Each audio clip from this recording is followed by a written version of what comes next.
अस्सलामु अलैकुम रहमतुल्लाहि व बरकातहू। उम्मीद करता हूँ कि आप खैर-ओ-आफियत से होंगे। आज की हमारी जो नशिस्त है और बातचीत है मेरे बड़े ही मोहतरम मेरे उस्ताद, मेरे टीचर, मेरे गुरु डॉक्टर मोहद्दद राना साहब के साथ है। और डॉक्टर साहब से मेरी एक बड़ी अकीदत है कई हवालों से। मैं सर अभी मैं एक गुफ्तगू हमारी जो ऑफ कैमरा गुफ्तगू थी उसमें से एक नुक्ता उठा के ना जी फिर आपके साथ जब भी कोई नशिस्त होती है तो मेरी कोशिश होती है कि वो गुफ्तगू एक रेफरेंस रहे, हमेशा एक आर्काइव में कहीं पड़ी रही और दुनिया बड़ी मुस्तफीद होती है। इस वक्त पाकिस्तान में सर बड़ा चैलेंज है, बड़ी स्ट्रेस है सर, डिप्रेशन है सर, और बड़े दुख के साथ ये मैं बता रहा हूँ सर, जो मेरी इन्फॉर्मेशन है सर, पिछले साल सेक्रेटरी की मेडिसिन जो खाई गई है वो 10 अरब रुपए की है सर। उसमें से एक मेडिसिन ऐसी, मैं नाम नहीं ले रहा सर, 2.25 अरब की सर वो बिक गई है सर। और जो हमारी फार्मेसीज हैं सर, बगैर नुस्खे के भी जाके लोग जुल्म है दवाइयाँ ले लेते हैं सर। कोई नींद की ले लेता है सर, कोई मूड स्टेबलाइजर ले लेता है, कोई थॉट ब्लॉकर ले लेता है सर। मेरा सर सवाल आपसे एज अ नॉलेज है सर, आपकी ऑब्जर्वेशन क्या है, किस तरह के लोग या वो कौन सी एक्टिविटीज़ हैं जो अगर परफॉर्म की जाए इलाज के साथ सर, वो इलाज सर साइकेट्रिस्ट का, वो इलाज साइकोलॉजिस्ट का, या किसी काउंसलर का, या कह लीजिए किसी बाबे का जो कहता है यार वेंट आउट कर ला, तू मेरे को लाके अपना दुख सुख बोल, अल्लाह खैर कर सी। तो किस तरह के लोग जल्दी सेहतयाब होते हैं और दोबारा फंक्शनिंग हो जाते हैं? देखिए, बड़ा खूबसूरत सवाल है और इसके ऊपर जो मैं अर्ज़ कर रहा हूँ ये इसकी बहुत ज़्यादा साइंटिफिक बेसिस हैं और एविडेंस है। ये मेरा ज़ाती ख्याल नहीं है जो मैं इज़हार कर। अच्छा, इससे पहली तो वो लोग हैं जो अपने इस मुश्किल को एक ट्रांजिशन के तौर पर लेते हैं।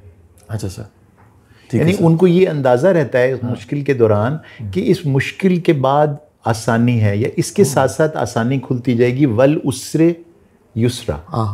ठीक सर। ये वाले जो लोग हैं उन्होंने शायद कुरान की आयत नहीं पढ़ी होती, सही सर, लेकिन उनके अंदर तरबियत में या उनके बिलीफ सिस्टम में ये बात जुड़ी होती है कि वो हर मुश्किल को, हर बीमारी को अल्लाह का अजाब नहीं समझते। ठीक है सर, ठीक है सर। अल्लाह का इम्तिहान भी नहीं समझते। ठीक है सर। वो ज़िंदगी का हिस्सा समझते हैं मुश्किलात को, बीमारियों को, कि ये मुश्किलात और बीमारियां नबियों और पैगम्बरों पर, आइमा मासूमीन पर आई हैं। सही सर। तो ये कैसे मुमकिन है कि ये मुझ नाचीज़ पर ना आए? सही सर। ठीक है, तो मेरी फितरत में मुश्किलात से गुजरना और बीमारियों में से गुजरना है। जो लोग इस बिलीफ के लोग हैं ना, वो इसमें से जल्दी निकल आते हैं, ख़ासतौर पे नफ्सियाती मसाइल। दूसरे वो लोग हैं जिनको हम कहते हैं those people who live in life of gratitude. अच्छा सर। यानी जिनके अंदर एक शुक्र की कैफियत वदियत हुई हुई होती है। कहीं उनको सिखा दिया होता है माँ ने और बाप ने मिलके कि शुक्र करते रहो, शुक्र करते रहो, शुक्र करते रहो। ठीक, क्या बात है सर। अच्छा, मेरे वालिद साहब का पिछले दिनों फ्रैक्चर हो गया। ठीक, फ्रैक्चर में लेटे हुए हैं अस्पताल के अंदर, कंफ्यूज भी हैं। ठीक है, सर्जरी हुई हुई है। ठीक है, मैं गया, मैंने कहा क्या हाल है? कहते शुक्र है अल्लाह का। अल्लाह अकबर। सही जी। मैं आसमान की तरफ देखा कि यार फ्रैक्चर हुआ है। मैंने कहा ये किस चीज़ का शुक्र अदा किए? कहने लगे सांस आ रहे हैं और मेरा बेटा मेरे पास खड़ा है।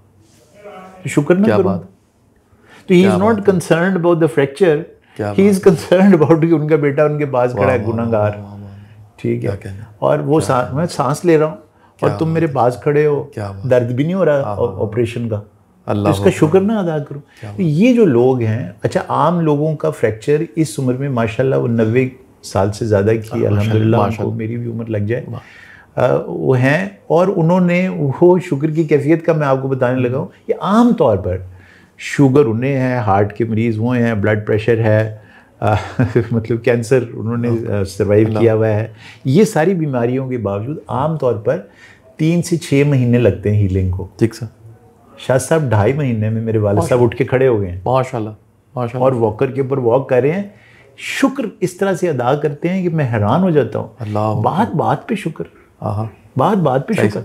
तो ये ज़ाती सी मिसाल थी, मैं माज़रत खा हूँ अगर नहीं बड़ी सर। लेकिन मैं एक पॉइंट सिर्फ I am trying to make a point कि नफ्सियाती अमराज या जिस्मानी अमराज में वो लोग जल्दी निकलेंगे जो पहलू ढूंढते रहते हैं दिन में शुक्र अदा करने का।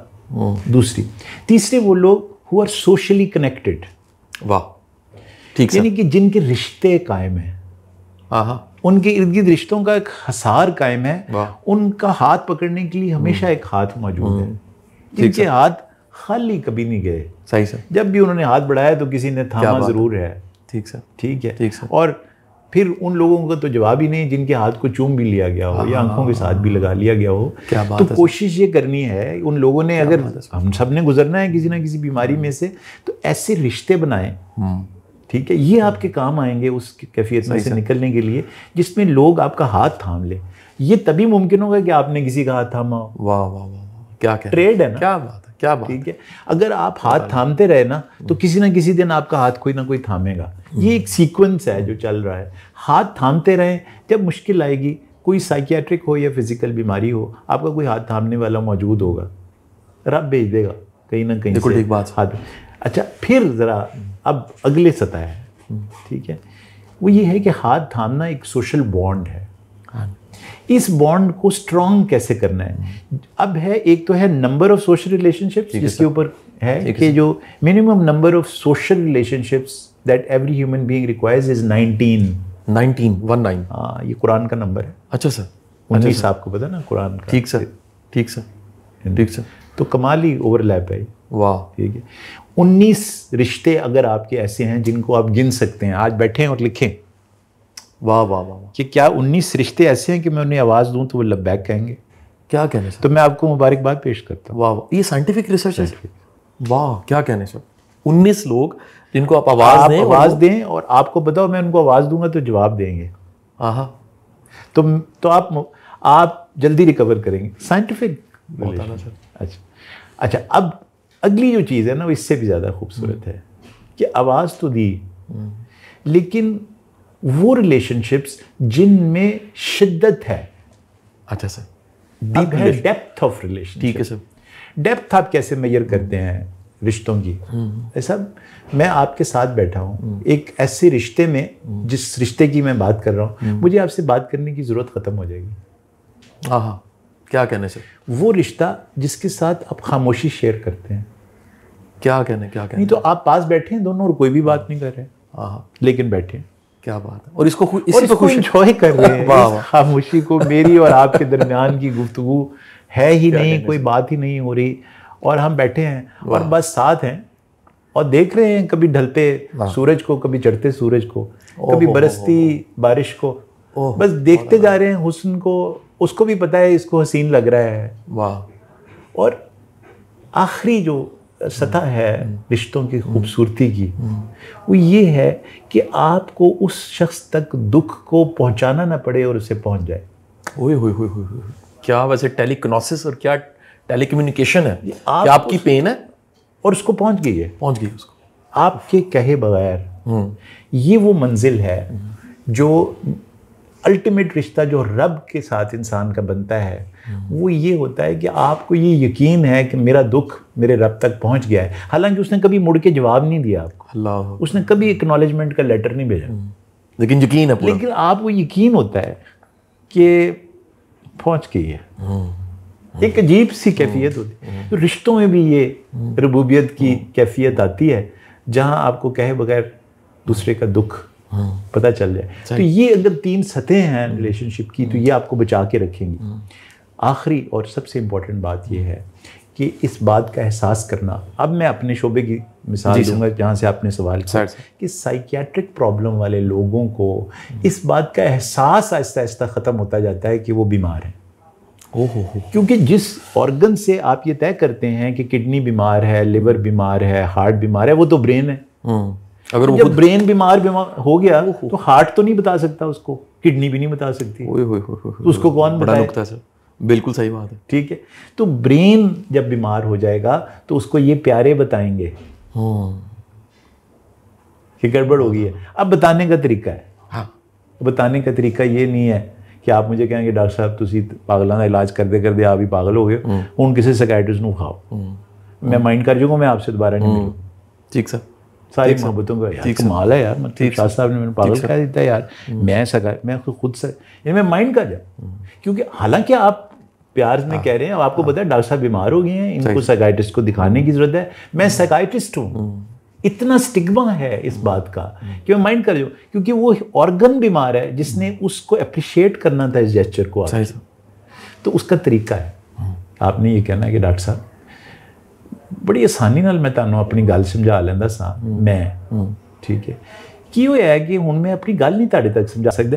किसी किले चलिए ना, किसी कोल के जाके पूछिए कि साडे दरमियान की होया है। हाँ, कि गल नहीं समझा पा रहे, बिल्कुल ठीक। मैं अपनी तुहानूं गल नहीं समझा पा रहा। बड़ा खूबसूरत, आपने अपने ऊपर ले लिया है ना। आओ मिलकर चलें किसी के पास, ये तय करने के लिए कि ये मसला क्या हो गया है। ये है असल साइकियाट्रिक रेफरल।